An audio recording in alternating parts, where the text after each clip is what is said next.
Hello साथियों, आप सभी को मेरा प्यार भरा नमस्कार। कैसे हैं आप सब? उम्मीद करते हैं अच्छे होंगे। आप लोग का पढ़ाई लिखाई खूब बढ़िया से चल रहा होगा।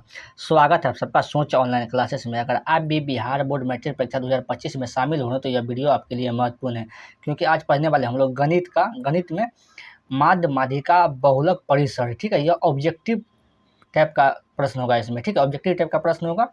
और देखिए, माध्य माध्यिका बहुलक मिला करके आपको बिहार बोर्ड में 5 मार्क का ऑब्जेक्टिव पूछता है। 5 से 6 मार्क का प्रत्येक वर्ष पूछता है ऑब्जेक्टिव। तो आप लोग यह वीडियो को देख लीजिएगा लास्ट तक। देखिए, सबसे ईजी टॉपिक है ऑब्जेक्टिव में, देखा जाए तो सबसे ईजी टॉपिक है। 5 से 6 मार्क आपको फ्री में मिल जाएगा अगर आप चीज़ों को समझ लेते हैं तो। ठीक है, अगर आप लोग वीडियो पर नए हो तो वीडियो को लाइक कर दीजिए, अपने दोस्तों को भी शेयर कर दीजिए, चैनल को भी सब्सक्राइब करके रखिए, क्योंकि बिहार बोर्ड से संबंधित शाम 6 बजे, प्रत्येक दिन शाम को 6 बजे वीडियो हम लोग डालते हैं, सभी विषय का देखते हैं। ये आज जो प्रश्न हम पढ़ने वाले हैं, यह क्वेश्चन बैंक से लिया गया है। 2011 से 24 तक का लिए हैं और 20 क्वेश्चन लिए हैं। आज कितना क्वेश्चन है? 20 क्वेश्चन है। और अगले पार्ट 2 में, यह पहला वीडियो है, दूसरा वीडियो जाएगा उसमें और ले लेंगे। ठीक है, 100% यही प्रश्न आता है, बार बार क्वेश्चन बैंक से रिपीट होता है। तो आप लोग देख लीजिएगा और अपने दोस्तों को भी शेयर कर दीजिए। और क्या कीजिए, आप लोग चैनल को सब्सक्राइब करके रखिए। जिस भी प्रश्न का आंसर आपको आता होगा आप लोग कमेंट में जरूर बताइएगा। देखते हैं पहला ऑब्जेक्टिव प्रश्न। पहला ऑब्जेक्टिव प्रश्न है, देखिए चीज़ों को आप अच्छे से समझिएगा तो आपको बहुत मज़ा आने वाला है।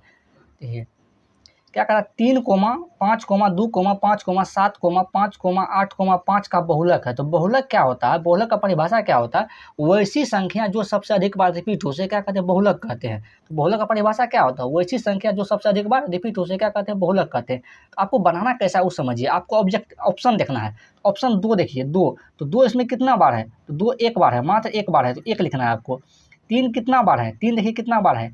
एक बार। 3 भी एक के बार है मात्र। 5 देखिए कितना बार है? तो 5 दिया हुआ है, 1 बार, 2 बार, 3 बार, 4 बार। 5 कितना बार दिया हुआ है? 4 बार। और उसके बाद देखिए 8 कितना बार दिया हुआ है? 1 बार दिया हुआ है। तो बहुलक का परिभाषा क्या होता है? तो बहुलक वैसी संख्या जो सबसे अधिक बार रिपीट हो, उसे क्या कहते हैं? बहुलक कहते हैं। तो देखिए 5 कितना बार रिपीट हुआ है? 4 बार। तो 5 4 बार रिपीट हुआ, तो इसका मतलब बहुलक क्या हो गया? 5 हो गया। बहुलक क्या होगा? 5। एक का ऑप्शन नंबर क्या होगा? सी होगा। देखिए यह फिक्स है। एक तो बहुलक आपसे पूछेगा, फिक्स है ऑब्जेक्टिव में, 1 या 2। एक तो पूछबे करेगा, कई शिफ्ट में 2 भी पूछ देता है। तो एक मार्क आपका फिक्स हो गया। ठीक है, जिस भी प्रश्न का आंसर आता होगा आप लोग कमेंट में जरूर बताइएगा। ठीक है, 2 नंबर का प्रश्न है, यदि किसी बटन का माध्य 8.9 एवं माध्यिका 9 हो तो बहुलक होगा। तो बहुलक ज्ञात करना है। देखिए बहुलक बराबर फार्मूला होता है। तो बहुलक बराबर फार्मूला क्या होता है आप लोग कमेंट में लिखिए। बहुलक बराबर फार्मूला होता है 3 गुना माध्यिका, 3 गुना माध्यिका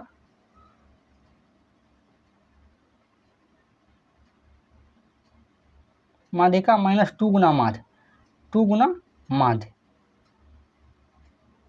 यह फार्मूला होता है। ठीक है, ये तो बहुलक पूछा गया तो 3 लिखेंगे गुना माध्यिका। देखिए माध्यिका कितना दिया हुआ? माध्यिका का मान 9 दिया हुआ है, माइनस 2 गुना माध्य। माध्य कितना दिया हुआ है? यहाँ देखिए माध्य दिया हुआ है 8.9। तो 8 दशमलव क्या लिखेंगे? 9 लिखेंगे। ठीक है, और 3 से 9 को गुना कीजिएगा तो कितना हो जाएगा? 27। ठीक, और माइनस देखिए 2 को गुना कीजिएगा 8.9 से तो कितना होगा? देखिए 9 दूना 18 के 8, हासिल 1, 8 दूनी 16, 1 17। तो 17 दशमलव कितना हो जाएगा यहाँ पे? 17.8 होगा। ठीक है, और 27 में से अगर 17.8 घटाइएगा तो कितना हो जाएगा? 9.2। ठीक है, तो बहुलक कितना होगा? 9.2। 2 का ऑप्शन नंबर क्या होगा? सी होगा। ठीक है, देखते हैं 3 का प्रश्न। 3 का प्रश्न है, देखिए अगर आपको अच्छी लग रही है वीडियो को तो वीडियो को लाइक कर दीजिए, अपने दोस्तों को भी शेयर कर दीजिए और चैनल को सब्सक्राइब कर दीजिए, क्योंकि हम प्रत्येक दिन शाम के 6 बजे प्रत्येक दिन बिहार बोर्ड से संबंधित वीडियो आप डालते हैं सभी विषय का। और हम लोग जल्दी, बहुत ही जल्द लाइव क्लास में भी जुड़ने वाले हैं।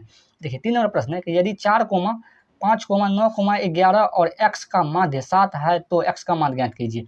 तो माध्य बराबर क्या होता है? कुल प्रेक्षणों का योग बटे कुल प्रेक्षणों संख्या, यही होता है माध्य। ठीक है, तो यह क्या करेंगे? सभी को जोड़ेंगे। तो 4 + 5 + 9 + 11 और प्लस कितना है? x, इस सबको जोड़ेंगे।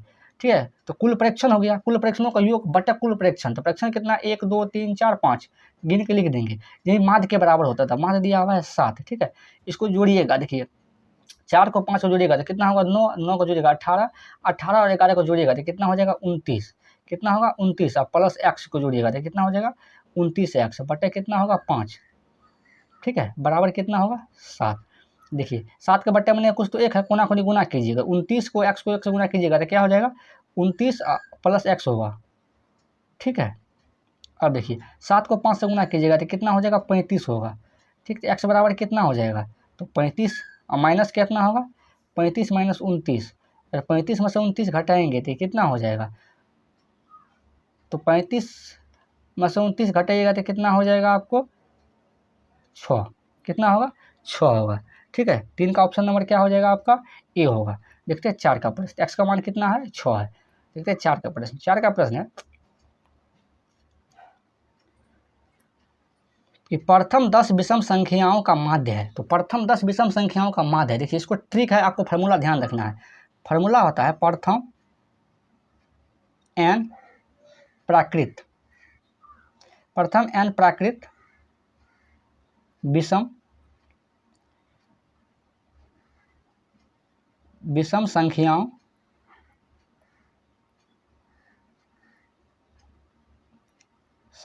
का माध्य।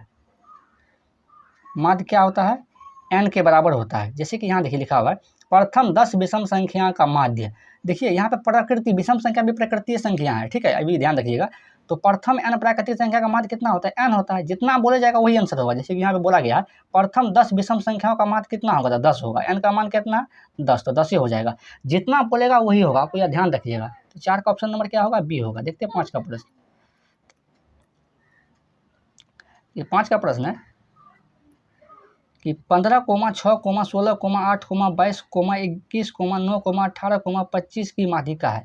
तो माध्यिका आपको माध्यिका या माध्यक एक ही बात हुआ। तो माध्यिका निकालने के लिए सबसे पहले क्या करना है, आपको बढ़ते क्रम में लिखना है। तो बढ़ते क्रम क्या होता है, छोटी संख्या से बड़ी संख्या की ओर जाते हैं। इसमें सबसे छोटा क्या है 6, तो 6 लिखेंगे। उसके बाद क्या हो जाएगा 8, तो 8 लिखेंगे। उसके बाद कितना है 9, तो 9 लिखेंगे। ठीक है, कोमा दे 9 के बाद कितना है 9 के बाद है सीधा 15, तो 15 लिखते हैं। 15 के बाद कितना है 16, तो 16 लिखेंगे। 16 के बाद कितना है 18, तो 18 लिखेंगे। 18 के बाद कितना है 21, तो 21 लिखेंगे। 21 के बाद कितना है 22, तो 22 लिखेंगे। ठीक है, 22 के बाद कितना है 25, तो 25 लिखेंगे। ठीक है, अब क्या करना है, आपको गिनना है। देखिए यहाँ पे भी गिन लीजिए 1 2 3 4 5 6 7 8 9, 1 2 3 4 5 6 7 8 9। तो n गिन के कितना आया 9 आया। तो 9 सम संख्या है कि विषम संख्या, तो 9 आप कहिएगा विषम संख्या है। जब 9 विषम संख्या आएगा तो आपको कहना है सीधा बीच में आंसर होगा। तो 9 को जब 9 आया है विषम संख्या, तो 4 को दाएं साथ ही छोड़ देना है, 4 को बाएं और से छोड़ देना है। जो बीचों बीच होगा वही आंसर होगा। तो बीच में कौन है, देखिए 16 है, तो इसका माध्यिका क्या हो जाएगा 16 होगा। ठीक है, 5 का ऑप्शन नंबर ए होगा। यह ट्रिक आपको ध्यान रखिएगा, ज़्यादा कुछ उलझुल करने का जरूरत नहीं है। देखते हैं 6 नंबर प्रश्न। 6 का प्रश्न है कि 5 परीक्षणों x, x+2, x+4, x+6 एवं x+8 का माध्यक 11 है। तो x का मान ज्ञात करना है। इसका माध्यक दिया होगा इस बार। तो माध्यक क्या होता है, कुल परीक्षणों का योग बटे कुल परीक्षणों संख्या, इसको जोड़ना है। तो x को जोड़ेंगे, फिर किसको जोड़ना है x+2 को जोड़ना है, x+2 को जोड़ेंगे। ठीक है, फिर किसको जोड़ना है x+4 को जोड़ेंगे, तो x+4 हो जाएगा। फिर किसको जोड़ना है x+6 को जोड़ेंगे, तो x+ कितना हो जाएगा 6 हो जाएगा। ठीक है, फिर किसको जोड़ेंगे x+8 का, तो कितना हो जाएगा x+8।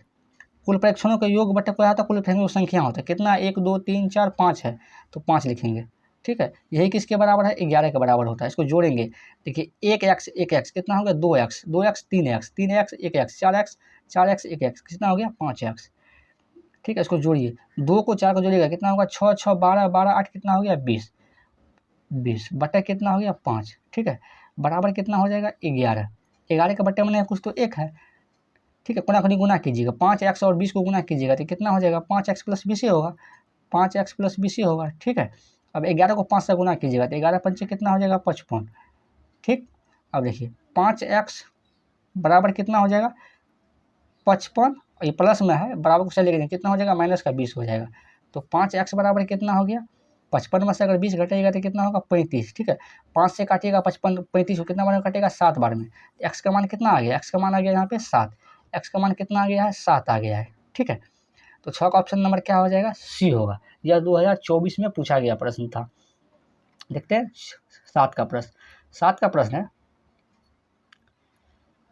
कि 5 के प्रथम 7 गुणजों का माध्य है। तो 5 के प्रथम 7 गुणजों का माध्य ज्ञात करना है। ठीक है, तो 5 के प्रथम 7 गुणजों का माध्य ज्ञात करना है। देखिए इसका सूत्र होता है, सूत्र क्या होता है के गुना n+1 बटा 2, यही सूत्र होता है, आपको ध्यान रखिएगा।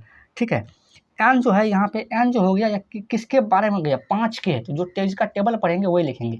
तो 5 लिखेंगे, ठीक है, गुना कितना गुणज है, एन की संख्या कितना है, गुणजों की संख्या, तो 7 गुणजों है। ठीक है, तो 7 लिखेंगे, एन का मान कितना हो जाएगा 7, 7 प्लस 1 बटे कितना हो जाएगा 2। ठीक है, तो 5 गुना 7 1 कितना हो गया 8, 8 बटा 2, 4 से में 8 से काटेंगे, 8 को काटेंगे 2 से, कितना बार में कटेगा 4 से, और 4 गुना 5 करेंगे कितना हो जाएगा 20। ठीक है, 20 हो जाएगा। 7 का ऑप्शन नंबर क्या हो जाएगा बी होगा। देखते हैं 8 का प्रश्न, एक बार में नहीं समझते हैं तो 2 बार वीडियो को जरूर देखिएगा, आपको समझ में आएगा। देखिए 8 का प्रश्न है कि 20, 13, 18, 25, 6, 15, 21, 9, 16, 8, 22 की माध्यिका है। इसे क्या करना है, माध्यिका ज्ञात करना है। तो सबसे पहले क्या बोलेगा, आपको बढ़ते क्रम में लिखना है। तो बढ़ते क्रम में सीखने के लिए सबसे पहले क्या करेंगे, शायद ये क्वेश्चन रिपीट हो गया है, कोई बात नहीं, सबसे पहले छोटी संख्या लिखेंगे, 6 लिखेंगे तो 6 लिख देते हैं। उसके बाद क्या लिखेंगे 8, 8 है 8 लिखते हैं, 8 है तो 8 लिखेंगे। उसके बाद कितना है 9, तो 9 लिखेंगे। उसके बाद कितना दिया हुआ है, 9 के बाद दिया हुआ है आपको, 9 के बाद सीधा 15 है तो 15 लिखेंगे। ठीक है, 15 के बाद कितना दिया हुआ है 16, तो 16 लिखेंगे। 16 के बाद कितना दिया हुआ है 18, तो 18 लिखेंगे। देखिए एक तो 13 छूट गया है, 13 यहाँ पे छूट गया है। ठीक है, 13 यहाँ लिख लेते हैं, 13 यहाँ छूट गया है, 12 के 9 के बाद 13 होगा। ठीक है, तो उसके बाद कितना हो गया 18 के बाद 21 दिया हुआ है, 20 दिया हुआ है, 20 भी दिया हुआ है, तो 20 के बाद कितना हो जाएगा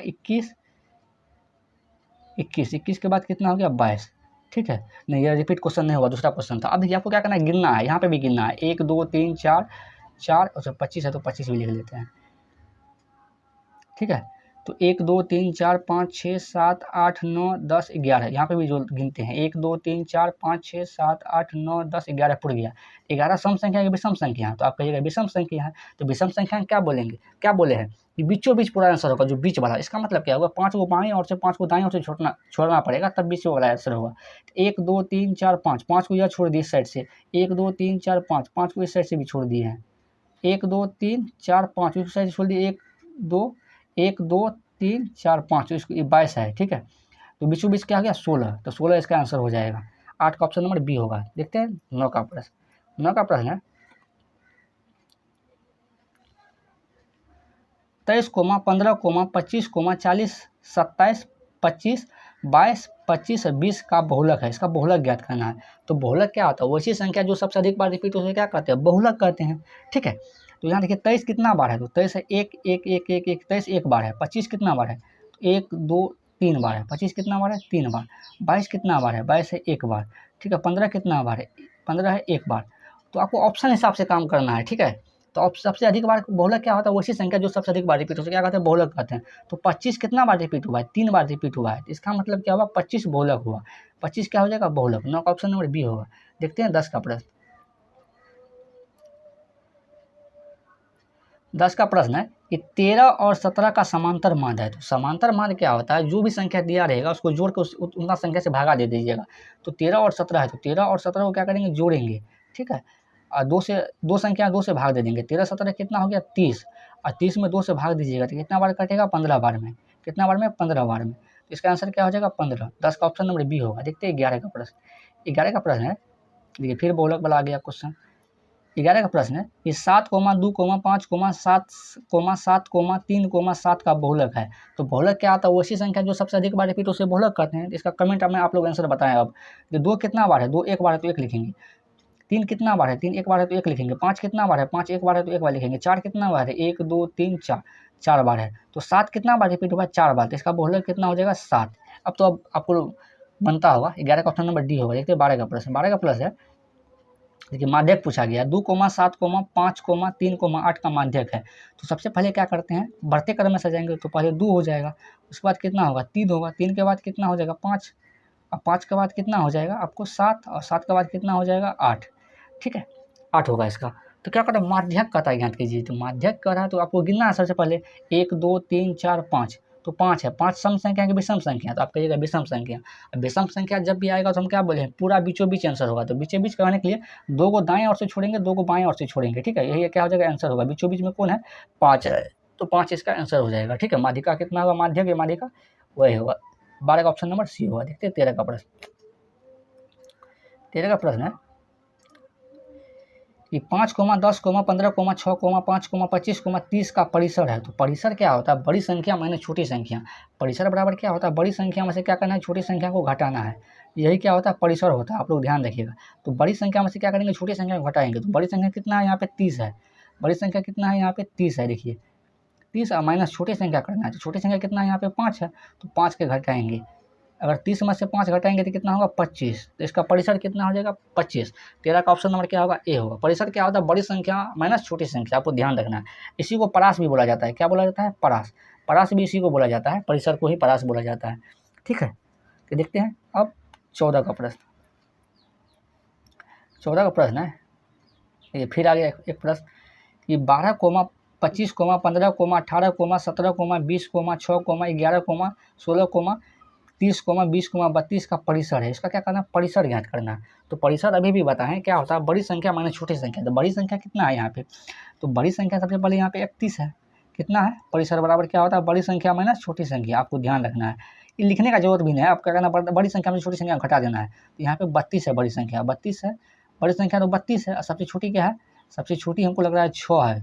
6 से और कोई छोटा संख्या नहीं है, 6 है।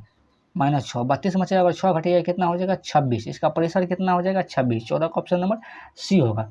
देखते हैं 15 का प्रश्न। 15 का प्रश्न है कि निम्नलिखित में से कौन केंद्रीय प्रवृत्ति का माप नहीं है। नहीं के बारे में पूछा गया। ठीक है, तो परिसर क्या होता है, केंद्रीय प्रवृत्ति का माप नहीं होता। माध्य, माध्यिका, बहुलक होता है केंद्रीय प्रवृत्ति का माप, और परिसर नहीं होता है। मानक विचलन ये सब क्या होता है, नहीं होता है। नहीं के बारे में पूछा गया तो ऑप्शन नंबर डी 15 का। देखते हैं 16 का प्रश्न। 16 का प्रश्न है कि माध्यक का मान x दिया हुआ है, माध्यिका का मान y दिया हुआ है, और बहुलक का मान z दिया हुआ है, के बीच संबंध है। इसके बीच संबंध के बारे में बताया गया है। तो इसका आंसर क्या हो जाएगा, बी होगा। ठीक है, इसका आंसर क्या हो जाएगा, बी होगा। 16 का ऑप्शन नंबर बी होगा। देखते हैं 17 का प्रश्न। 17 का प्रश्न है कि 13 और 19 के बीच समांतर माध्य है। 13 और 19 के बीच समांतर माध्य क्या होगा, समांतर माध्य के बराबर में क्या क्या बोले हैं हम, कि दो संख्या दिया रहेगा आपको, दोनों संख्या को जोड़ के 2 से भाग दे देना है, बस आसान तरीका है। तो 13 को और 19 को जोड़िएगा। ठीक है, दोनों को जोड़ के 2 से भाग दीजिएगा। 13 और 19 और 13 को जोड़िएगा तो कितना हो जाएगा 32। अब 32 में 2 से भाग दीजिएगा, कितना बार में कटेगा 16 बार में। कितना बार में कटेगा 16 बार में। इसका माध्यिका कितना हो जाएगा 16। 17 का समांतर माध्य कितना हो जाएगा 16। 17 का ऑप्शन नंबर बी होगा। देखते हैं 18 का प्रश्न। 18 का प्रश्न है, फिर देखिए, फिर ये सभी क्वेश्चन से लिया गया, पूछा गया सवाल है। ठीक है, 19 और 25 का समांतर माध्य है। तो 19 और 25 का समांतर माध्य है, तो दोनों को जोड़ देना है।